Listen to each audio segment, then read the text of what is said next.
Шановні колеги, ми продовжуємо. Dear colleagues, we continue our working day, and now the floor is given to the Ministry of Defense of Ukraine spokesman on ATO-related issues, Colonel Oleksandr Motuzyanyk.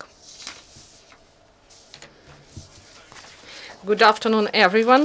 Now, the information about the events in the ATO area during the last 24 hours. So today's briefing will start with good news. During the last 24 hours, in the result of the military actions, no serviceman was killed or wounded. The Lugansk area, there the day started with enemy mortar shelling in Krymske that lasted for 10 minutes. During the second part of the day, the enemy violated ceasefire twice in this area. In other regions, these are Stanitsa-Luganska region and Dnipropetrovsk, it was calm. On the whole, during the last 24 hours in the Lugansk area, there were 3 enemy shellings, including 1 with the use of heavy weapons.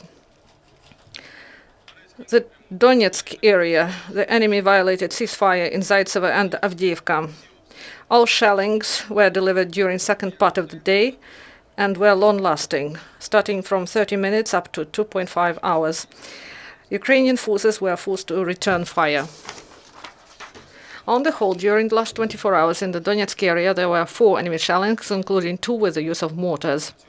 At our positions, the enemy launched about 40 mortar mines.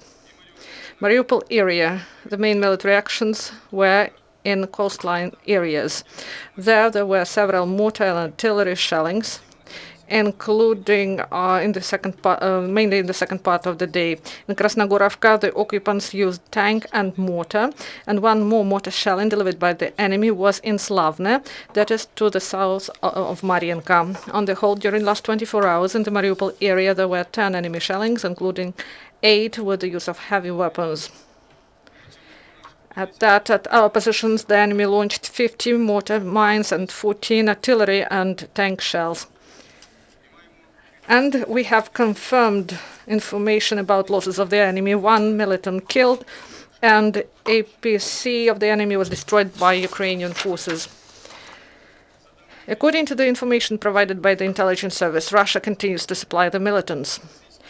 To Kharkiv, they brought 450 tons of fuels and 3 railway cars with the spare parts to tanks, and to Ilovaisk, they brought 6 railway cars with ammunition. Yesterday, at one of checkpoints between Crimea and Kherson, Ukrainian forces detained 2 people who were coming from the occupied territory. After the verification, they found out that these were former servicemen of Ukraine that in spring 2014 betrayed Ukrainian people, and they started to serve in Russian forces. At the same time, we reject fake information provided by Russian special forces that was Ukrainian subversive group that hunt Russian occupation contingent in Crimea. And we say that this detention was carried out, controlled by Ukraine, in rigid adherence to the norms of current criminal code. SBU found 2 caches of ammunition in the region of ATO. The storages were located in Zaitsevo in Donetsk Oblast and in Pervomaisk, Luhansk Oblast. The law enforcers expropriated 14 mortar mines, 120 millimeters caliber, and 17 artillery shells. Also, the miner in Slavyansk district in Donetsk Oblast preserved a grenade to the grenade launcher.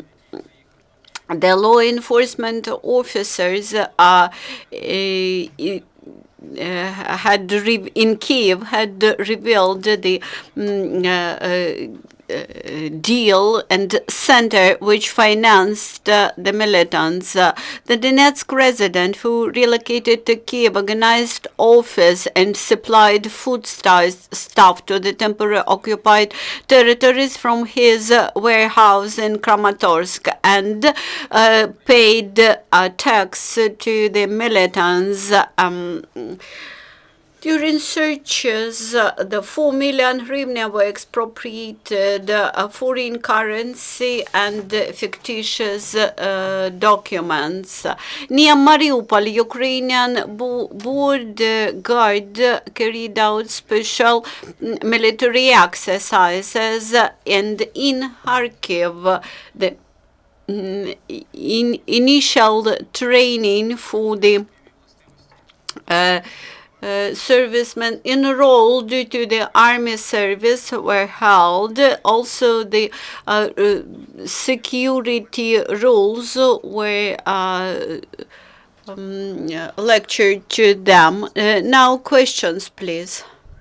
Ukraine TV channel, would you mention those deserters which were detained on August 20? Who are those people and how this was done? I think that they were deceived and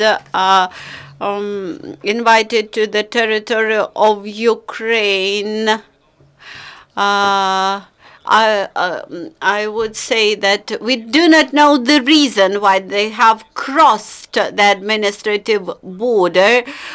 We do not know yet the reason, and these were Ukrainian servicemen who did not implement the military order to relocate to the territory of Ukraine from Crimea.